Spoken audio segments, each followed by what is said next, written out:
Hey everybody, Shoebox Legends here. Thanks for joining me today for something that is semi-rare, as you can see here on the channel, and that is a new Mickey Mantle card.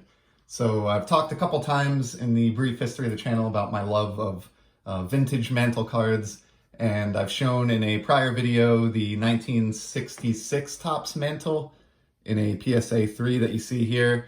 This was my first true playing era base flagship Topps Mantle card that I ever acquired. And even though I've been an adult collector for almost 15 years now, it took me all the way until just a year or two ago to finally pull the trigger on that Mantle and kind of realize a childhood dream of owning a Mantle. And I've told the story before, maybe even in that same episode, but growing up, I had a friend, PJ Levesque. He lived down the street from me in the same town that I grew up in. Went to school together in grade school, and he was part of my Boy Scout pack. And one time we had a pack meeting over at his place. And one of the memories that I have, and this is getting a little foggy, we're going back, 30 years now, but I remember his dad taking out his small collection of Mickey Mantle baseball cards. He had maybe 4 or 5 of them in those super thick, like 2-inch thick, acetate screw down holders that we used to use back in the early 90s. They were heavy, like bookends, and I was just enamored with those cards. I thought it was the coolest thing I had ever seen. As an 8 or 9-year-old, they looked like something you should see in a baseball museum. And from that day on, I always wanted a vintage Mantle of my own. And as I said, a couple of years ago, finally made that happen with the 66 that you see there.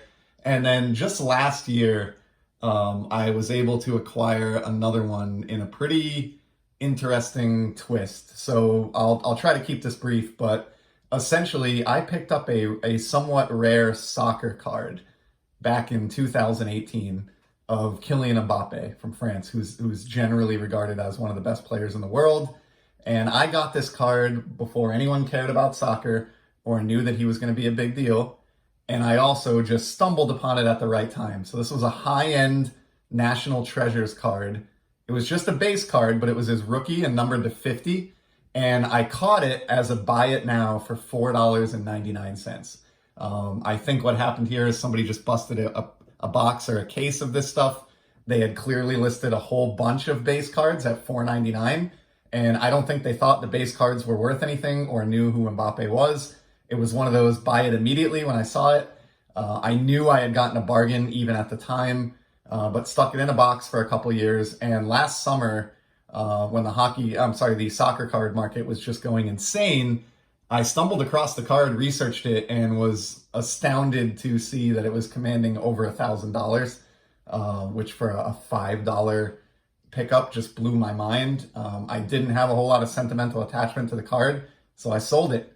And I used those funds to buy 5 or so really big vintage cards that I had on my list, and one of those 5 is my second ever playing career Mickey Mantle. So pretty amazing that I was able to flip a $5 soccer investment into this Mantle along with 4 other cards, which I'll be showing at some point in the channel's future here. So this is his 68, the burlap issue, as I'm sure everybody knows, or you could read it on the flip if you weren't sure. I like this one. I think it's interesting because the pose is so similar to the sort of stoic pose that he's striking on the 66 that I had previously. This is not one of the Mick's more valuable cards. It's his second to last card. He actually finished his career in the 68 season, so this is the final card issued when he was still an active player. Of course, he was in the 69 set with complete career stats on the back. I don't have that one yet, but I'd love to pick up a copy someday.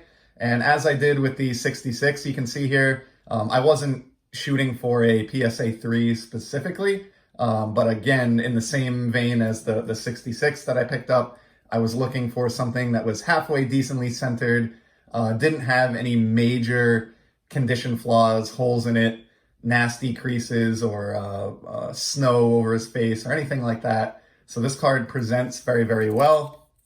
The back is clean also, a little bit off center top to bottom on the back, but the front centering is pretty good. And what's great about these 68s, as vintage collectors know, the burlap texture on the border really hides any kind of corner or edge wear very, very well. So I find with the 68 cards, as long as I get decent centering, I am more than happy with a low grade as long as it presents very, very well like this. So just wanted to do a quick video there. I was asked recently in the comments, I think to this original Mantle video, what others I had in the collection, and I had mentioned that I would try to show them at some point, and so wanted to get the second one out there. I actually do have a couple of other mantles that I've picked up over time, but wanted to just start there, and we'll keep this one short for today. I've had a lot of longer videos recently, so I think we'll keep this one short, sweet, and under 6 minutes in length, and just kind of admire those two cards of